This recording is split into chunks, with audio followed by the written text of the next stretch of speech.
Paano bumili ng shares of stock sa Jollibee? Kailangan mo muna mag-open ng account sa Philippine Stock Market. Ihanda mo itong mga requirements na to kasi ito usually yung requirements. Valid IDs, TIN, bank account, and of course, initial investment. Maghanap ka ng legit stock brokers. Ilalagay ko yung link dito para makita mo lahat ng legit stock brokers at hindi ka kabahan sa mga scam. Okay? Hindi ka malaloko ng kung sino man.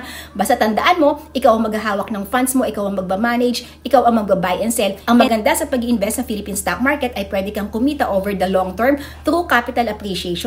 Ito yung pagtaas ng presyo over the long period of time. At hindi lang yon, may mga stocks na nagbibigay pa ng cash dividend. Mayroong iba nagbibigay ng once a year, twice a year, or 4 times a year. Pero kailangan aralin mo muna bago ka mag-invest sa Philippine Stock Market para at least maging comfortable ka naman kung ano ba yung investing strategy na gagawin mo.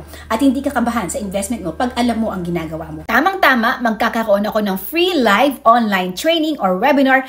Ito ay para sa mga beginners or zero knowledge or little knowledge sa Philippine Stock Market. Ang ituturo ko dito ay kung paano ka kumita sa dividend investing, long-term investing, or short-term trading sa Philippine Stock Market. So pili ka sa tatlo na to kung paano mo gustong kumita sa Philippine Stock Market.